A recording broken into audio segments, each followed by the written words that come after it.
Hi, everyone, and welcome to the Monomyth Diaries, a bi-monthly podcast where ordinary people get to share their hero's journey.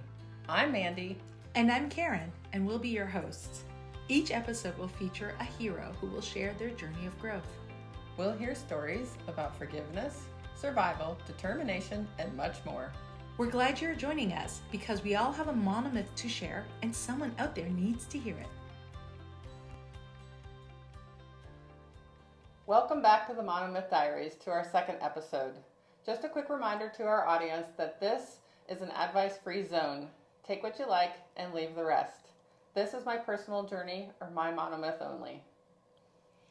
All right, so at the end of our episode 1, we left off with you calling Diane and her telling you she was going to pick you up on Monday. So let's talk about Diane and Pete. What was it about their relationship that you wanted, and how did meeting them change your perspective? Diane and Pete. Oh, man. Okay, so I worked with Diane for about 5 years before I knew anything about her being in a program. We worked at a school for children with special needs, and it was a super stressful environment. Okay. When you're working with special needs population, you've got obviously kids that are a little more difficult, and you have parents who are grieving and learning to deal with their children. You've got a lot of administrators that you're working with and a lot of additional outside professionals. At any rate, so she and I are working together side by side in a classroom. We were both teachers together, so she and I worked together with 10 students. And she actually was nicknamed at one point the Child Whisperer. Oh. Yeah, she was pretty amazing. She just had this gift for behaving with grace and dignity, no matter the situation, no matter whether there was conflict or stress. She just handled everything so patiently, and she was super understanding. And during those 5 years, we became very good friends. We started spending a lot of time together outside of work. We'd go shopping together. Sometimes we'd have dinner together. And I was slowly getting introduced to her husband as well. Okay. And it's important to note that she is also could be my mother, right? So she's currently now in her mid-70s and Pete's in his 80s. So, of course, I met her, obviously, like 25 years ago. And so Pete used to come into the classroom and help us sometimes. Wow. And so I started to meet him this way. And he'd come in and he was always happy and jovial and, what can I do for you guys? And they were so cute. And they just interacted so nicely together. Their relationship was just beautiful. I don't know how else to explain it. I never saw them fight or have disagreements. And even if they did, if they weren't on the same page, they talk things out. It was just something that I wasn't really used to. Right. And I was thinking one of the examples of, even when she was working with the students, and I didn't know this at the time because I wasn't in program yet, she used to say things to these kids who knew they were different, right? And she would say, "You're perfectly imperfect." And Aww. she always worked with them so that they understood that they had gifts. Some things were struggles, but they were really good at other things. And she just had this beautiful way of talking kids down when they were emotional or upset. So Diane and Pete, super instrumental in my life. Yeah. Oh, great. So what an incredible individual. So Diane picks you up on Monday. Where does she take you? Yes. So just backing up a little bit, I know in the last episode I told you that I had called her, my husband was misbehaving again, and she said, "I'll pick you up on Monday," right? And so she's picking me up to take me to an Al-Anon meeting. Al-Anon is the sister program of AA, is how I refer to it. AA being Alcoholics Anonymous. And so Alcoholics Anonymous is to help people stop drinking. And learn tools to not drink and handle life, pretty much in a simple way of saying. Right.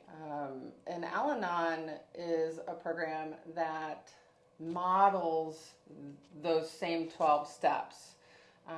We use the serenity prayer just like they do. We use all the same guiding principles. So she's picking me up to take me to this program that is designed for people who aren't the alcoholic but are married to or involved in some way, whether it's a parent-child or child-parent relationship or a friend, an aunt or uncle, because they are bothered by someone else's drinking. That's really the only qualification to go to an Al-Anon meeting, is just that somebody's drinking bothers you or somebody's drinking has affected you in some way. Right. And so for me, obviously, I grew up with two parents who were active drinkers. They weren't proclaimed alcoholics. They never said they were alcoholics. But looking back, I obviously know that, they drank too much. So that's where I went. So what were your initial thoughts and feelings during your first Al-Anon meeting? That it was stressful. Okay. I'm not gonna lie. It was, anxiety producing. I had a lot of fear. It's like going into the unknown, right? But I was also super curious. Super curious to learn what it was that made Diane and Pete. She swore that this is why she behaved with so much grace and dignity, that this is what changed her, and she didn't always used to be that way. So of course I had some natural curiosity as well. And then while I was at the meeting, and all the meetings are a little different, but they all follow a set of guidelines. But during my first one, there was a person who was leading the meeting and a person who was chairing the meeting. And so it was on some topic, and I'll be honest, it was a long time ago and I don't remember what that particular meeting topic was about, but in that meeting, they focused on solutions. So everything was, there's this problem and what are some solutions that people have tried. And so people take turns in that meeting sharing, things that have worked for them. And so I started hearing all of these stories, about how people were handling unhealthy situations. And so I started to feel a little bit of relief at that meeting, to know that I wasn't the only one struggling with these kinds of things. But really at the end of the day, I had this overpowering sense still that I didn't belong there. I still wasn't convinced that alcohol was my problem. But again, it's only my first meeting. But I did stay for Diane. I really didn't want to disappoint her. And I know we talked about in the first episode that I have, I have fear of abandonment, right? And so I have this people pleasing in me. Right. Like, I'm going to do everything I can to please you so that you won't leave. And that's how I felt in the beginning of attending Al-Anon meetings. So like at the end of this meeting, Diane said, well, I'll pick you up again next week. So I really couldn't get out of it, right? She was really gentle and saying, well, I'll just pick you up next Monday. See you next Monday, right? Like, we're going to do this. And in that very first meeting, she also did something that was so important. Right. She assigned herself to be my sponsor. Oh, wow. A lot of times when you're new to Al-Anon, you kind of wait and you get to know people and then you ask somebody to be your sponsor. But she knew me well enough to know that I was never going to do that. I mean, she was just so amazing at knowing exactly what I needed, by saying, I'll pick you up, I'll be your sponsor. But I will say that, gradually I do start attending every single Monday. And I do start working a program with her, but again, because I'm working this program for her, not for me. Sorry, go ahead. Go ahead. So let's just back up for 1 second here. What's this? Can you share with us what's the state of your marriage at this point before? Yeah. Let's talk a little bit more about that, because that's really ultimately that situation where Diane tells me about Al-Anon, right? Yes. Okay, so my relationship with my ex-husband, who at the time was my husband, was super rocky. We weren't married very long, I'll be honest. In total, we were married about 4 years. Okay. Dated for a couple, married for 4. But during those 4 years, something was just off. My gut was telling me something was off. I wasn't very good yet at trusting my gut. He was behaving kind of sketchy, is the word that I would use. And I know that there's probably young people in the audience or people that are watching this that might not know what the word sketchy is, but it just, he's just acting, he's off. Right. And I can't put my finger on it. Because he was in the construction business. And so sometimes he would leave for a week at a time and be really unreachable. And at the time, my gut told me that was really wrong. He should be reachable. But still, I thought, well, he's working. Maybe he doesn't have cell phone signal. We have to also remember this is, 18 years ago. Yes. So that's happening. Financially, he's not really helping. So I'm holding the burden financially. I'm paying the house note. I'm paying the car notes. I'm paying for everything at this point. Oh, wow. Yeah. So he's really not helping financially, but he's got this business where he's supposed to be making money, but he's not, right? Like, so he always had some excuse that, his business isn't making any money, so he really doesn't have anything to contribute. So that's happening at this time. So if we look at maybe me being approximately a year into program, I get pregnant. Okay. And I think it's probably important to note too that he and I had this in and out relationship where we don't want to be married anymore, but we're going to work it out. We're not going to get married anymore, and we're going to work it out. So there's that turmoil going on, right? Right. So a year into program, I get pregnant, and over this time, that I'm going to program, I had invited my ex-husband to go, but he really didn't want any part of it, right? Right. So I'm slowly and gradually changing and growing, and he's not, but I'm still hanging on to that hope that he will, change, and that maybe he'll come around and he'll want to be different. But now that I'm pregnant, I'm now starting to enter into that, oh my gosh, I don't want to live this way, right? Like, I'm starting to get those feelings of I don't want to raise a child this way. I don't want to live this way anymore. But now that I'm pregnant, I'm afraid to be alone, right? Like, nobody wants to raise a child alone, right? Like, nobody goes into this saying, yay, I'm, going to raise this kid by myself. So anyway, there's a little bit of that starting to seep in that I don't want to raise my child this way. So this is a year into program. Ish. You've known Diane how many years at this point? So 6.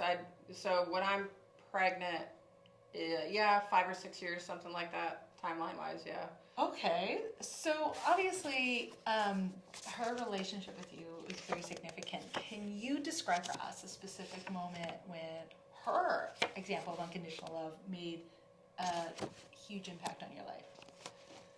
Yeah, I can actually. Oh my gosh, there's so many to pick from. I love Diane so much. Yeah. So I can just cry. Like, seriously, we should always keep Kleenexes in here. Yeah. So when I was pregnant, I was at the end of my first trimester, and I guess I should back up a little bit. When I was first pregnant, I miscarried.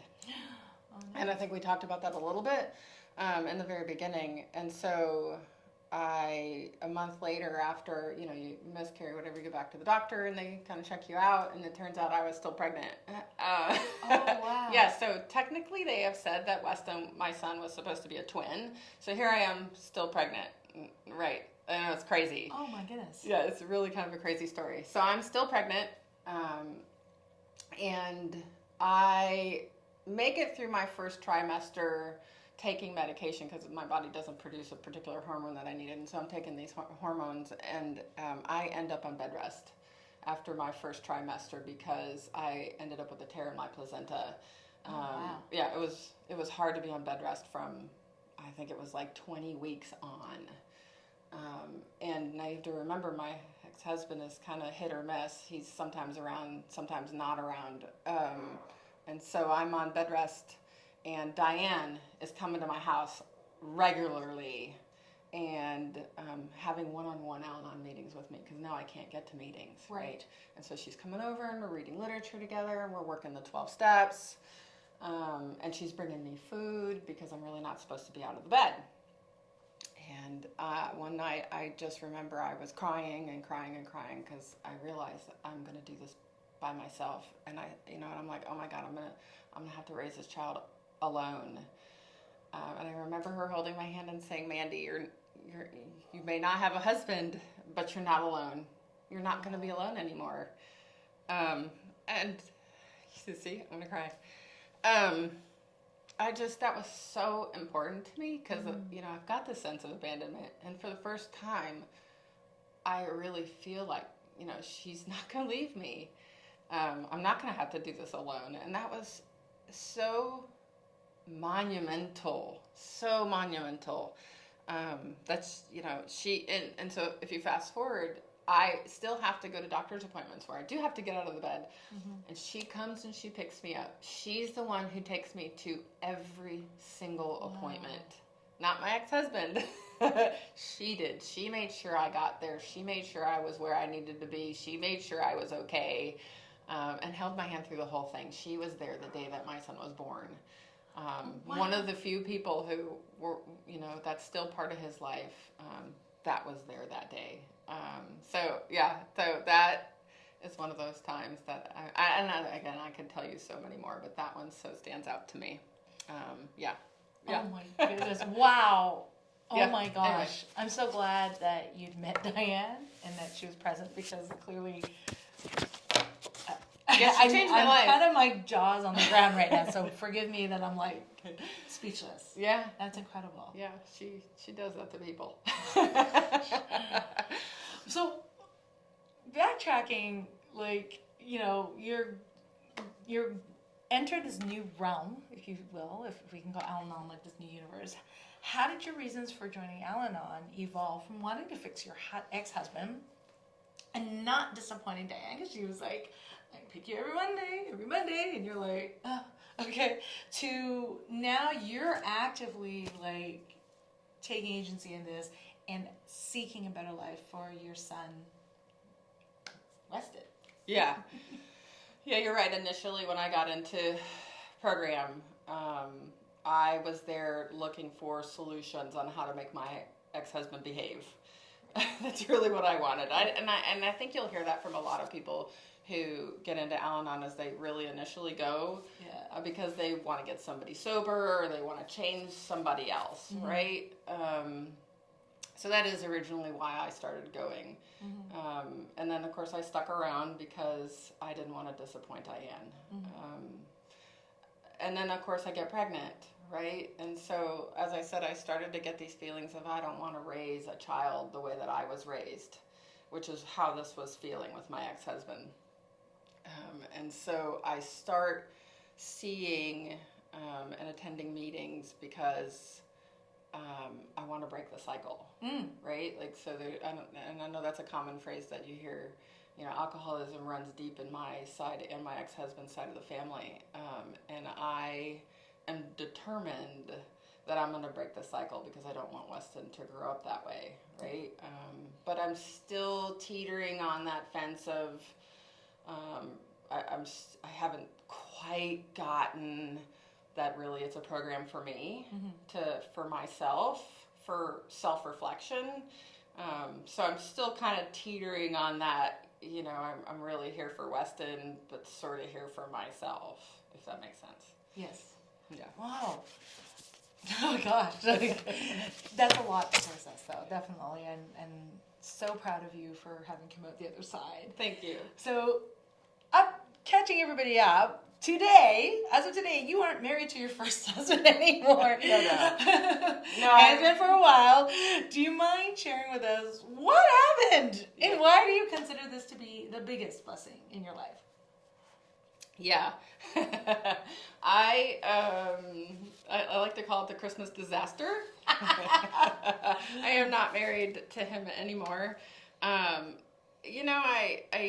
think it's, again, you and I talked about this, it's important to note that I hung around in that marriage longer than I should have, but it was a blessing.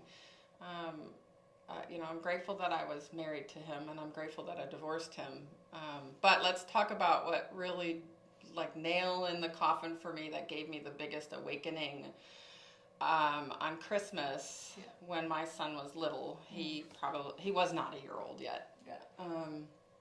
I had gone to Ohio to visit my sister, so I'm staying with my sister and her husband. My brother's there, my sister's kids, and my ex-husband. So we're all up there, and on Christmas morning, he was asleep, and his phone rang. This is very much a Jerry Springer story. So I don't know if all of our listeners know who Jerry Springer is, but it was this crazy talk show back in the 90s or 80s and 90s where all these crazy things happened on Jerry Springer. Anyway, if you don't know, look it up. And he's sleeping in the bed and his phone rings, and I answered his phone. And this woman asks to speak to him, which I didn't find too terribly strange at the time because he was an electrician and he did get a lot of calls, especially in emergency situations where people needed, some electrical work done, especially if their power goes out in the middle of the night or they have, some kind of issue. So that did happen. So, but on Christmas morning, I did find it a little strange, and so I asked, this woman. I said, "Well, he's sleeping. Can I take a message?" And she said, "Yeah, tell him so and so called." And I'll be honest, I don't even remember this woman's name. And I said, "Do you mind telling me how you know him?" And she said, there's this strange pause because I could tell her she was feeling awkward, like I was feeling awkward. And she said, "Well, we've been dating for 3 years." Right? And at that moment, I'm like, "What?" I've been married to him for the last 4. And I'm holding his son, to his son, and she couldn't believe it. She had no idea. She had no idea whatsoever that he was married with a child, and so it got really awkward from there. Anyway, she ended up hanging up on me. I can understand why she'd hang up because she's in just as much a shock as I am, right? Yeah. And so, of course, I wake him up to say, "What is happening?" There was this woman on the phone. And so anyway, so, of course, I'm upset and crying. I'm holding Weston, and I'm holding his phone, and he wants his phone back. He's angry. He was very angry that I answered his phone and very angry that I wouldn't give him his phone back, right? Because, of course, I'm like, what the heck? What else is in this phone, right? Right. And because I wouldn't give him his phone back, he hit me while I was holding Weston. He hit me in the face. Oh, my gosh. Yeah, it was bad. And I know I shared a little bit before about he was aggressive, but he'd never been physically hurtful to me in the time that I knew him. I will say that this was a once and only. So I will give him that, and I know not that there's any excuse for what he did, but I will say that it had never ever happened, and it had only happened once, and I was only going to let it happen once. Thank goodness. So my brother-in-law, my sister, this is all happening. They come upstairs, and from there they pretty much threw him out, and they said, "Here's your stuff. Don't come back." We'll spare you all the rest of the details, but that day, I realized I couldn't do this anymore. I was never going to go back to being that person that I brought into this marriage. Yeah.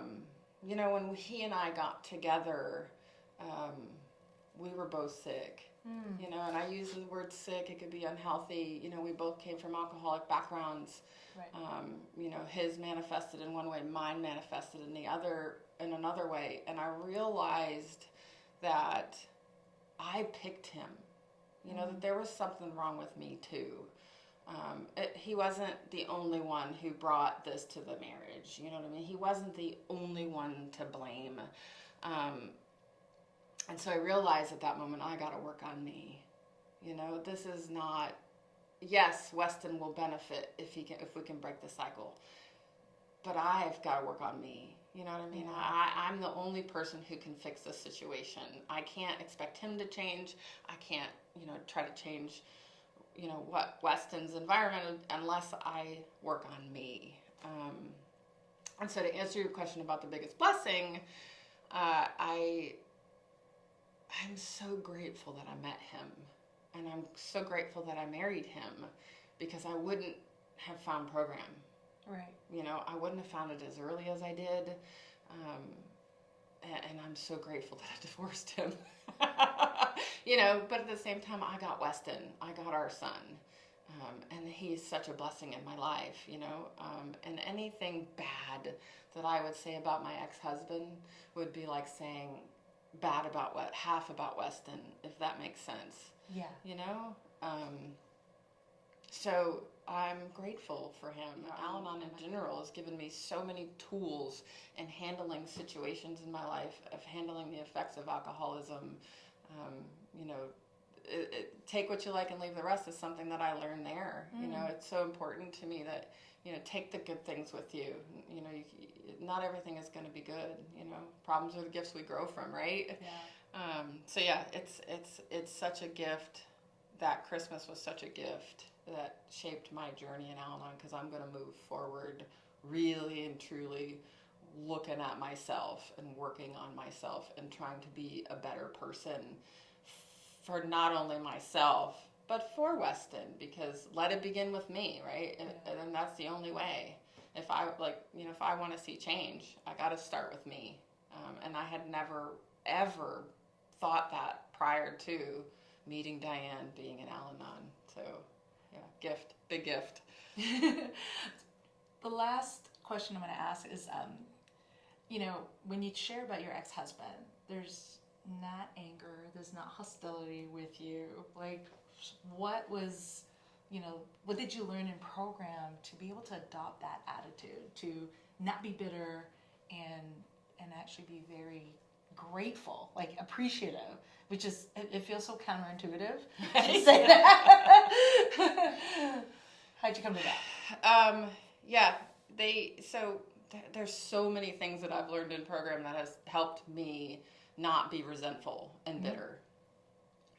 And attitude is one of them. It's funny that you would say that. And the early on in the beginning, when I first started working with Diane, she used to have me make this gratitude list all the time, you know, and she would tell me, you need to have an attitude of gratitude. And it was a constant, everyday process of going through and thinking of things that I was grateful for, because it wasn't intuitive. And she said, let's just start with the simple things. Did you have food on your table today? Did you have a roof over your head? Wow. Did your car get you to work? I mean, it was all those things of learning to have an attitude of gratitude. One of the other things was not having a resentment. You know, she would teach me that, and all of the people that are in program with me would teach me that, you know, having a resentment is like drinking poison and hoping someone else dies. And that made so much sense to me. You know, there's just so many things that they have taught us, you know, and that we teach each other. Another one is, I want to be better. I don't want to be bitter. You know, it's a terrible way to live life, being bitter. You know, I want to be better. I don't want to be bitter. So yeah, I mean, I wouldn't have Weston if it wasn't for him. So how can I not be grateful? You know? That's so incredible. Yeah. It's been an incredible journey. You know, I tell people all the time, if you'd have known me 20 years ago, we probably wouldn't be friends. You know, I was a very different person. You know, I had all kinds of coping mechanisms for dealing with alcoholism. I surrounded myself with unhealthy people. I just wasn't, I'm so different now. And I think you attract, you know, the kind of people that you are, you know, what you attract. So, and I'm a happy, positive person today, and I think that I attract those kinds of people now.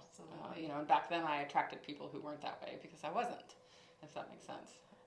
Yeah, so that's there you have it. Oh my gosh. I just really want to point out and commend you, like, in spite of everything that had happened and the behavior of your ex-husband and the actions he took, you still refuse to say anything negative about him. Mm-hmm. I try not to. I really do try not to. Again, it'd be like saying something negative about Weston. Wow. Yeah, because that's not. I mean, he's a sick person. I wish the best for him. I hope he gets help. I do. Mm-hmm. I think anybody who's in that sort of situation, all you can do is pray for them. How can you want blessings if you don't want the same ones for others, right? So, yeah. So seriously, kudos to you for having that realization that, like, I mean, I could totally, I think if I was in your situation, I would be tempted to trash talk and play, like, just be like, I'm the victim here, look what he did to me, da da da da. But you've refused to do that, and out of acknowledgement for how that's going to impact your son. Yeah. That's so commendable. Thank you. Thank you. So speaking of Weston. Yeah, so we decided at the end of every one of our episodes that we're going to give a shout out to somebody who has been instrumental in helping us get this podcast launched.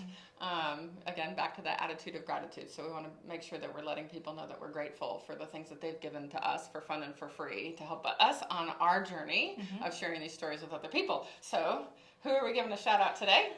We're going to shout out Weston Jones's business. What's it called? Boulder Lens Photography. So my son is starting a photography business. He's been awesome in letting us use his camera, his lighting. He's taken pictures for us. He helps us with editing. He's really been amazing. So he's being a little entrepreneur now. And started a photography business. So big shout out to him. Thank you. We wouldn't be here today. He actually, right before we started this podcast today, was up here setting up, showing us how to use the camera still and how to use the microphones and the lighting. So it's Boulder Lens Photography. At the end of this episode, we'll drop that link to his website in the notes. So thank you to him. I love that he's given for fun and for free and given back to the community like his mom. Yeah. And we're so grateful for him to help us launch, and we want to return the favor and launch him. And Boulder as in rock boulder, but play on words like bold, like be bold. That's right. Very clever of him. Boulder Lens Photography. Thanks for pointing that out. So anyway, in our next episode, we're going to talk about the boons, which are the gifts of my journey and the impact of the community. So we're really looking forward to another episode. So be sure to hit like, subscribe, and follow us. And we'll see you next time. Thanks for joining us. We hope you stay on and catch episode 3, where we come to the amazing conclusion of your journey. So stay tuned. Thank you for joining us today. If you enjoyed this episode, please share, hit like, subscribe, and follow us on YouTube and wherever you get your podcasts. Feel free to email us at monomythdiaries@gmail.com with your monomyth and keep the conversations going. Until next time, heroes, let's journey together through stories.